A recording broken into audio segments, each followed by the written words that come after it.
When we first met, the passion and seemingly endless hunger for physical intimacy my partner displayed felt so intoxicating.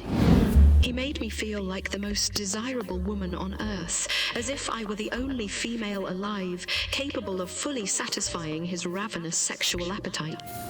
But unfortunately, it did not take long at all for the dark dysfunction lurking behind closed doors to begin seeping out and revealing itself in our sex life. My partner constantly pressured me to have sex, sometimes multiple times a day, every single day, even on the many occasions when I gently told him honestly I wasn't in the mood, or politely explained I was far too exhausted after long work days. If I ever dared turn him down for sex for any reason at all, he would instantly erupt into extremely childish fits of rage, giving me the utterly draconian cold shoulder silent treatment for days on end, afterwards as cruel punishment for simply saying I wasn't interested at that particular moment. His over-the-top temper tantrums and attempts at emotional manipulation quickly conditioned me over time to absolutely dread being intimate together at all for fear of his inevitable nasty backlash. Over the course of our relationship dynamics behind closed doors, it became glaringly clear that sex was far less about true emotional bonding or mutual pleasure for my partner. Instead, it gradually morphed into an intense drug-like high he incessantly chased solely to feed his extraordinarily fragile ego and profound inner emotional voids.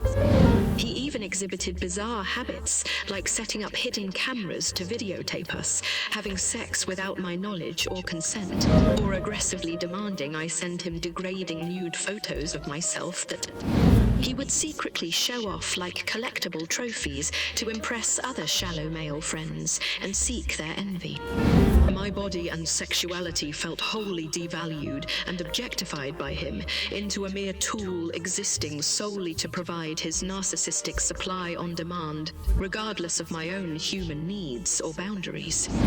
The entirety of focus during all of our past sexual encounters always remained exclusively on amplifying and catering to his pleasure in increasingly dark and degrading ways that sacrificed my dignity, no matter how many times I gently voiced feeling uncomfortable or tried to redirect focus to my own most basic sensual wants and cravings.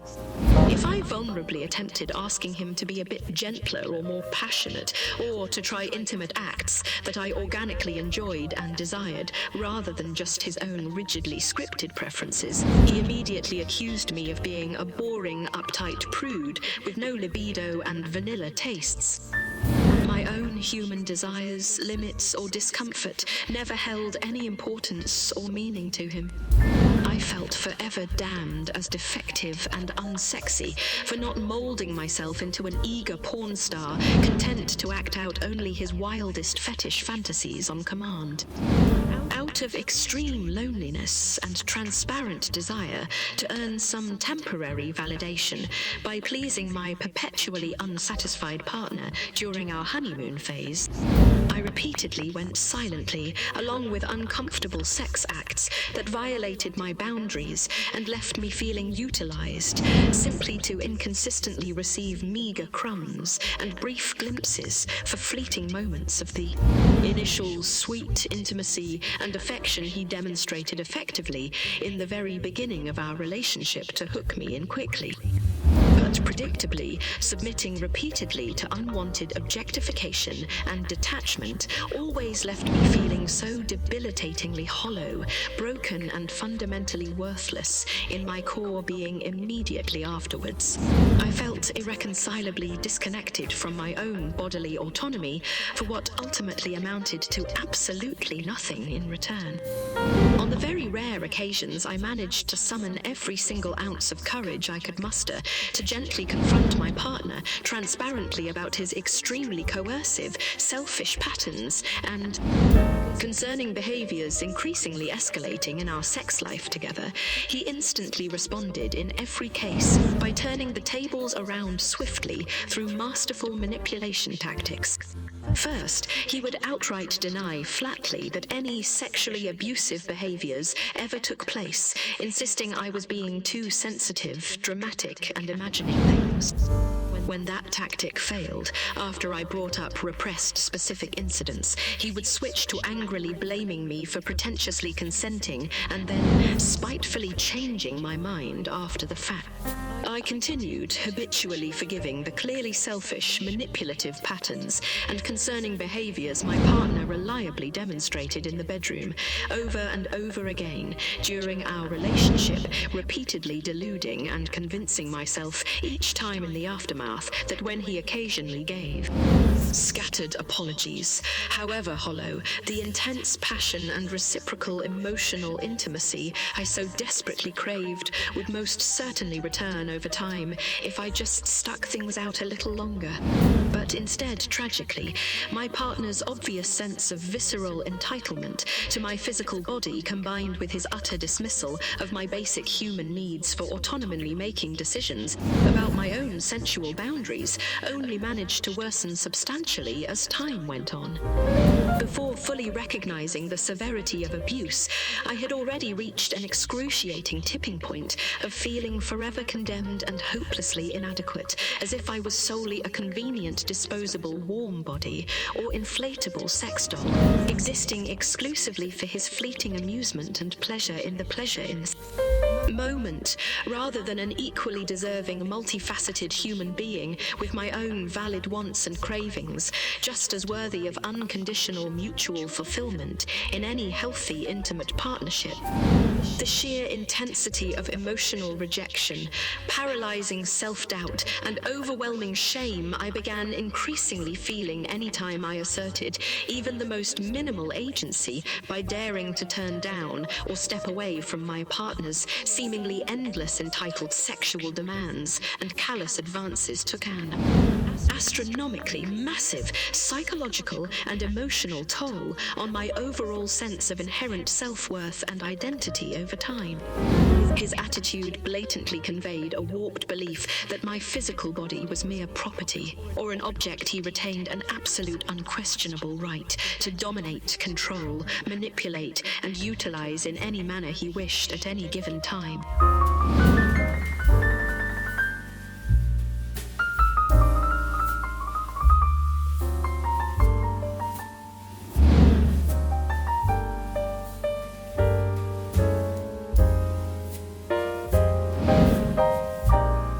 For me.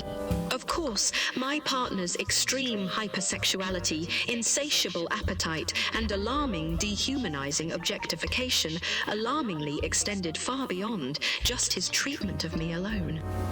He felt zero authentic remorse or hesitation, frequently ogling other random women right in front of me, boldly in public, lecherously commenting on their body parts, explicitly to me soon as they walked by, shamelessly flirting with waitresses, co-workers, married acquaintances without any care at all about whether I might feel uncomfortable or upset.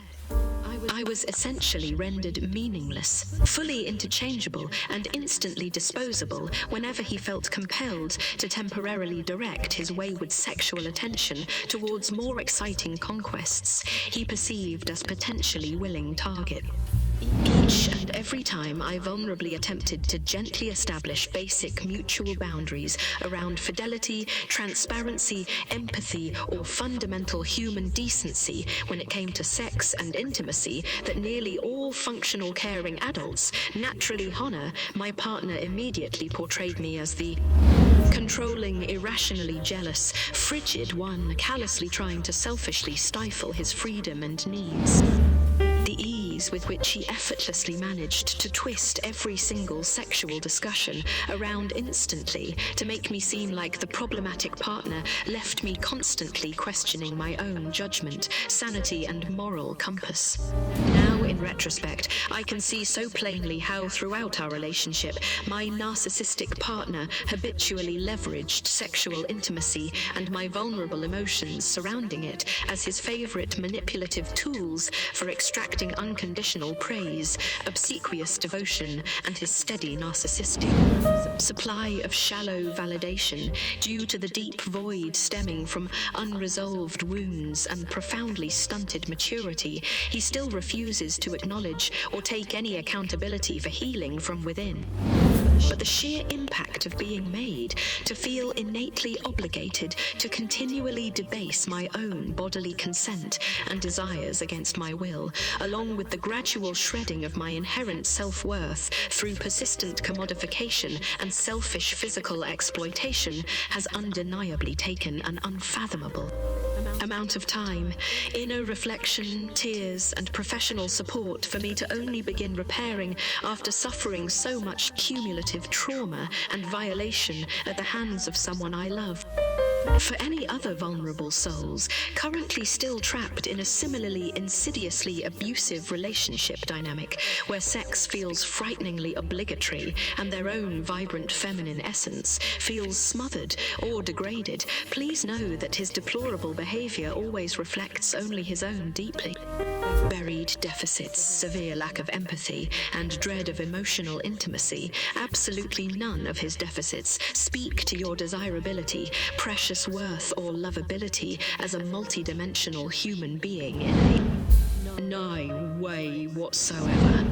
You inherently deserve to experience physical intimacy solely as a profoundly mutual gift that feels not only physically pleasurable, but also deeply sacred, safe, validating, fun, and emotionally bonding from beginning to end.